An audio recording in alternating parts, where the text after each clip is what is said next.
Between the early 1500s and the late 1800s, the Atlantic slave trade reshaped the world in ways that still echo today.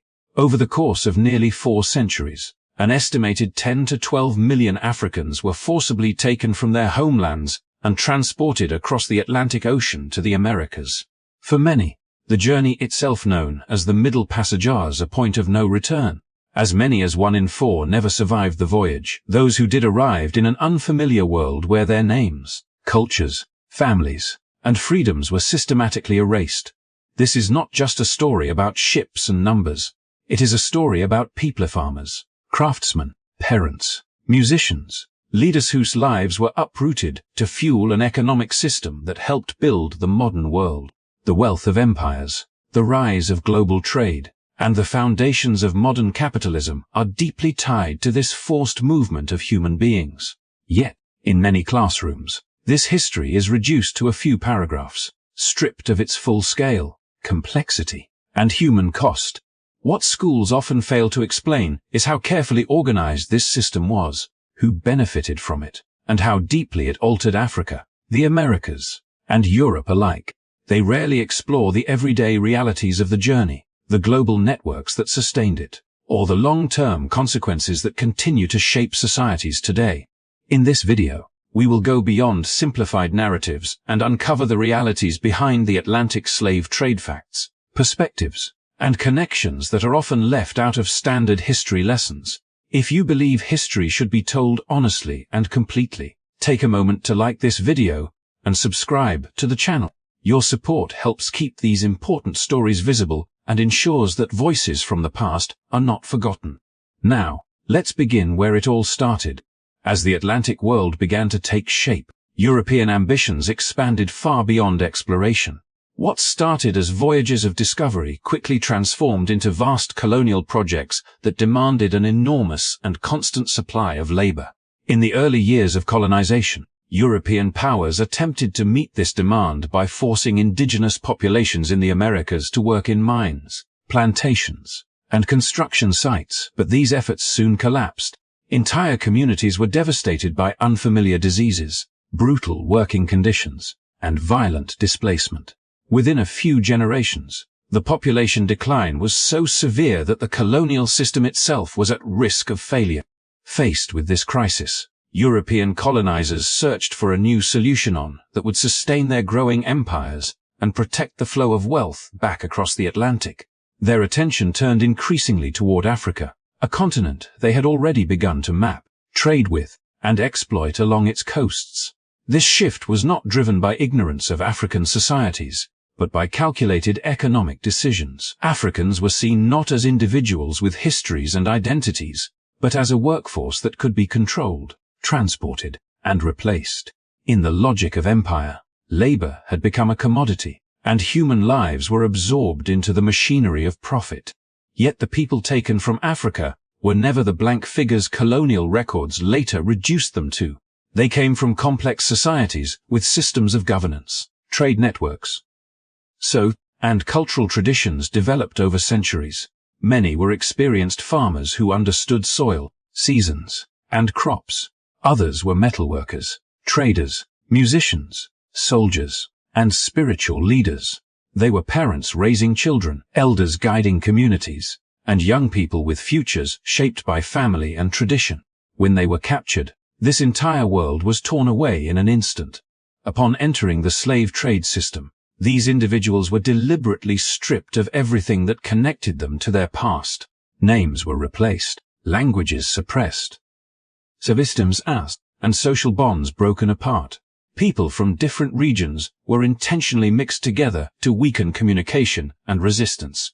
Skills that once defined a person's place in society were ignored unless they could be exploited for labor. What remained was a narrow identity imposed from the outside, one that reduced human beings to property within a global economic system. This transformation was not accidental. It was central to the success of colonial expansion. By removing identity and history, the system sought to erase any claim to autonomy or belonging. Plantations, mines, and ports across the Americas depended on this process. drawing wealth from land that was cultivated by people denied recognition as full participants in humanity. Over time, this structure became normalized, reinforced by laws, trade networks, and social hierarchies that stretched across continents.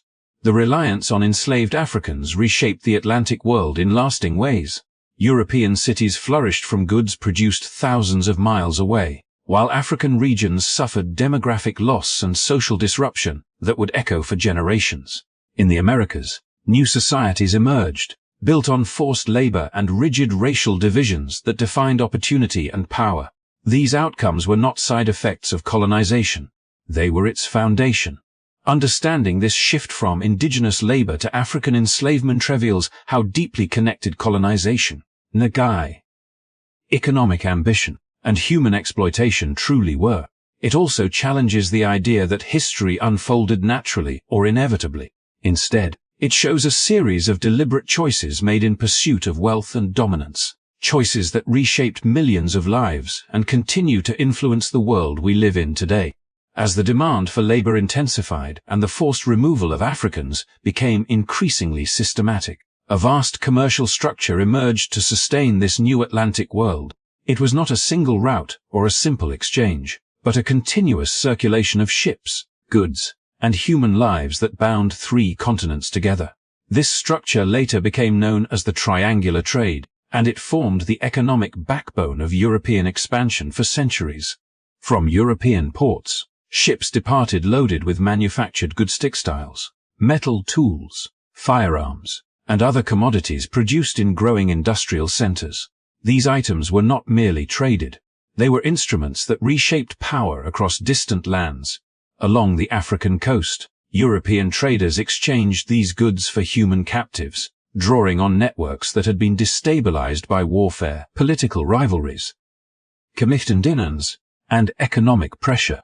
What took place was not an equal exchange, but a transaction driven by imbalance, where European capital and military advantage set the terms. Once loaded with captives, the ships turned westward and entered the most infamous leg of the triangle.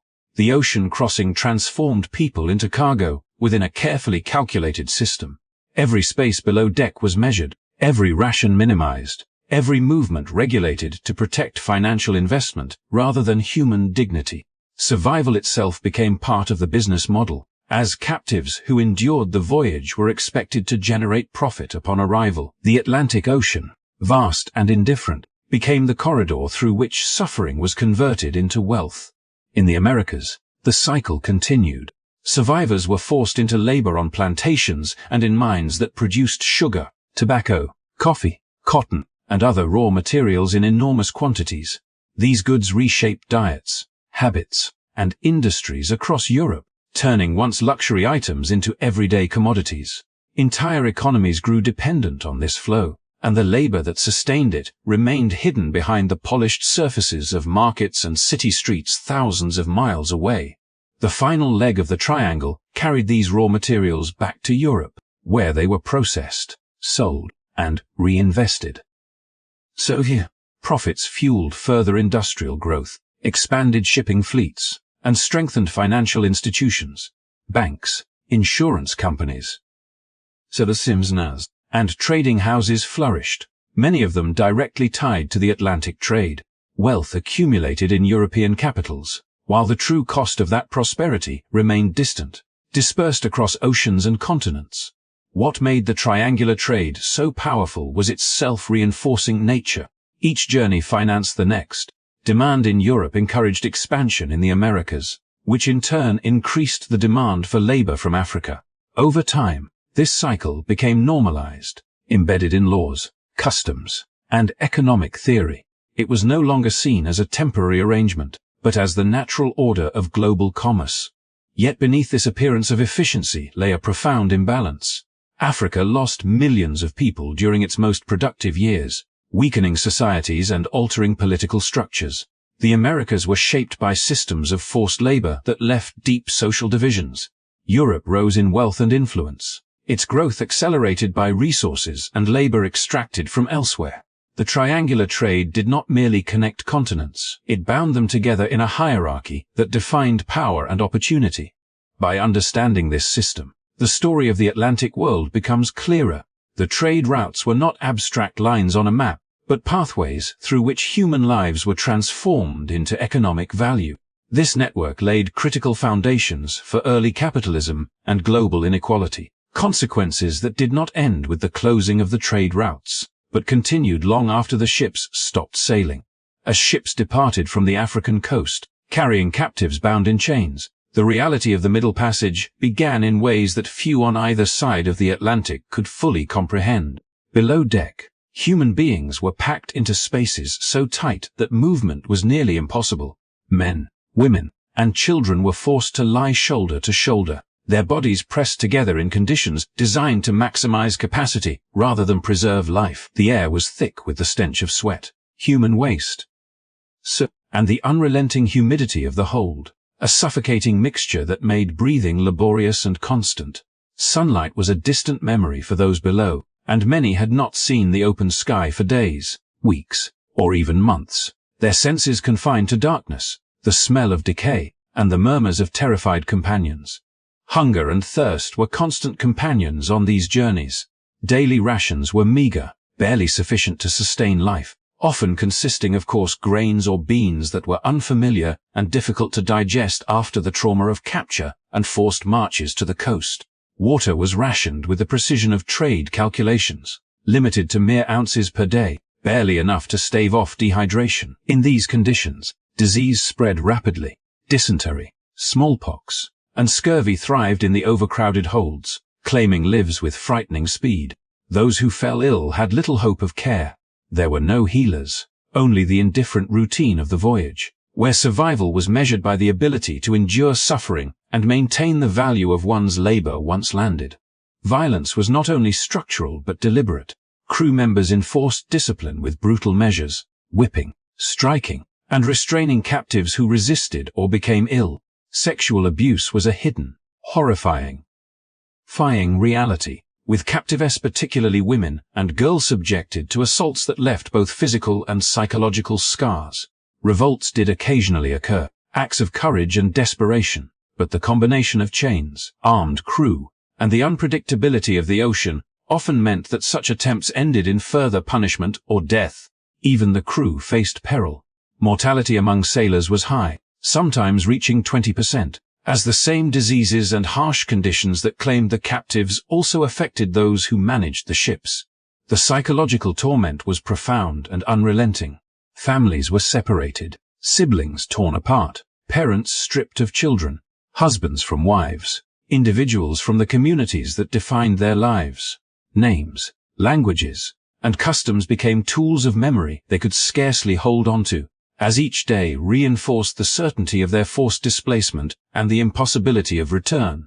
The Middle Passage was not a singular event, but an experience that defined the very humanity of those who endured it. Survival demanded a resilience that extended beyond the physical, into the mental and spiritual realms. Despite the brutality, those who survived were often unaware of the destinations awaiting them, the unfamiliar lands where labor awaited, or the systems designed to extract every ounce of productivity from their bodies. For the world on the other side of the Atlantic, the suffering was obscured, reduced to statistics in ledgers, the human cost invisible behind economic gain. Yet for those aboard, the passage was a defining moment, a corridor of suffering that transformed lives, erased identities, and set the stage for the centuries of forced labor and social upheaval that would follow. It is within the holds of these ships, in the space between Africa and the Americas, that the true scale of human endurance and the horrors of the Atlantic slave trade are revealed, a story of cruelty, survival, and the relentless assertion of control over human life. While the Atlantic slave trade occupies a central place in modern narratives of forced migration and exploitation, it was only one thread in a much larger and more complex network of slavery that spanned continents and centuries. Long before European ships began their systematic voyages across the Atlantic, Africans were being captured, traded, and transported through routes that extended across the Sahara, along the Red Sea, and into the Indian Ocean. These trade networks connected regions from the Sahel to the Arabian Peninsula, to Persia, India, and beyond, moving millions of people who were forced into labor far from their homelands. Unlike the Atlantic system, which eventually centralized around plantation economies in the Americas, these earlier routes were diverse in purpose and geography, yet they shared the common thread of human suffering and social disruption. In these networks, African intermediaries played complex roles. Local leaders, merchants, and sometimes entire communities became involved in capturing and selling people from rival groups, enemy villages, or marginalized populations. Motivations ranged from political strategy and the consolidation of power to economic gain, often facilitated by exchanges with foreign traders who provided weapons, textiles, and other goods in return, while European demand would later intensify and systematize these networks. The initial structures were embedded within local conflicts, rivalries, and social hierarchies, demonstrating that the practice of enslavement was intertwined with both external pressures and internal dynamics. Some African elites were acutely aware of the conditions awaiting those sold into bondage, while others viewed participation as a means of survival or advancement in a changing world. In certain kingdoms, laws prohibited the enslavement of one's own people, yet traders could exploit captives from other regions or groups, effectively separating moral obligations from economic opportunity. Marriages, alliances, and political agreements with foreign traders sometimes further entrenched these arrangements, binding local power structures to the flow of human commerce. The intersections of local politics, trade, ambitions, and external pressures created a system where slavery became a pervasive and normalized institution in ways that were often invisible to outsiders. The scale of human displacement through these Islamic trade routes was staggering, rivaling the transatlantic system in sheer numbers.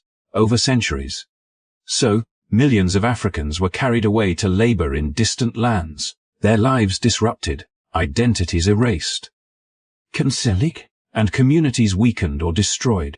Children, women, and men were uprooted from familiar landscapes, leaving behind social structures that had governed villages and cities for generations. Unlike the Atlantic voyages, where mortality rates were extraordinarily high during the crossing itself, these overland and maritime routes imposed their own brutal hardships, including forced marches, exposure to harsh climates, and constant threat of violence. European expansion later merged with these pre-existing systems, creating a global network in which the extraction of labor and wealth became both more efficient and more deadly. The transatlantic demand for enslaved Africans accelerated existing practices, introducing new incentives, technologies, and scales of operation that reshaped local African economies, politics, and social norms. What had once been regional conflicts and small-scale trade transformed into a vast, interconnected system in which continents were linked through the commodification of human life, and in which the choices of elites, intermediaries, and foreign powers all reinforced the reach of enslavement. Understanding these broader networks challenges the narrow perception that slavery was a purely European enterprise, or that the suffering of Africans was confined to the Atlantic. It reveals a global history in which multiple systems overlapped, adapted, and intensified. Demonstrating how economic pressures, political ambitions, Indigenous, and human greed intersected to produce centuries of displacement, exploitation, and cultural disruption. The story of African enslavement is thus not only the story of the Middle Passage, but a larger saga of human lives caught in the currents of a world reshaped by trade, power, and relentless demand for labor. The Atlantic slave trade left a mark on history that cannot be measured in numbers alone. Beyond the staggering millions of lives uprooted, lost, and forever altered, it reshaped entire continents, societies, and cultures. African communities were depopulated, social structures disrupted, and generations of knowledge, tradition, and family connections were violently severed. In the Americas, the forced labor of enslaved Africans built the foundations of economies, cities, and industries, while also leaving a legacy of inequality, racial hierarchies, customs, and social tension that persists to this day. The human cost was incalculable. Countless lives lost at sea, in raids, and under brutal working conditions, alongside the psychological scars carried across generations. Yet amidst this suffering, acts of resistance illuminated the courage and resilience of those enslaved. One of the most famous examples, the revolt aboard the Amistad in 1839, demonstrates the unbreakable spirit of individuals who refused to accept their captivity. Led by Joseph Cinque, a group of recently abducted Africans seized control of the ship, risking everything for a chance at freedom. Their struggle reached the highest courts in the United States, where legal battles affirmed that they were not property, but victims of kidnapping, deserving of justice and the right to return to their homeland. The story of the Amistad resonates not only as a dramatic moment in history, but also as a reminder that human dignity and resistance cannot be erased by oppression. The legacy of the Atlantic slave trade extends into contemporary debates over accountability and justice. Nations that profited from centuries of forced labor have faced calls to acknowledge their role, offer formal apologies, and even consider reparations for the descendants of those enslaved. UNESCO and the United Nations have recognized the need to memorialize the victims, while discussions at international forums continue to explore how the historical injustices of the slave trade should be addressed. These conversations are not only about restitution, but about remembrance, education, and confronting the uncomfortable truths of history to prevent repetition.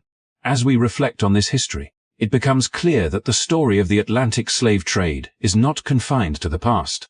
Its impacts are alive in social, cultural, and economic patterns today, and understanding this history is essential to building a more just and informed world. Recognizing the suffering endured, the resilience displayed, and the moral responsibility that continues to echo across generations allows us to honor those who were enslaved and to learn from the mistakes of the past. Thank you for joining us on this journey through one of history's most significant and devastating chapters. If you found this story enlightening and believe it deserves to be shared, please take a moment to like this video and subscribe to our channel for more content that uncovers the truths history often leaves untold. Your support helps keep these stories alive, ensures they reach a wider audience, and allows us to continue exploring the complex and powerful histories that have shaped the world we live in today.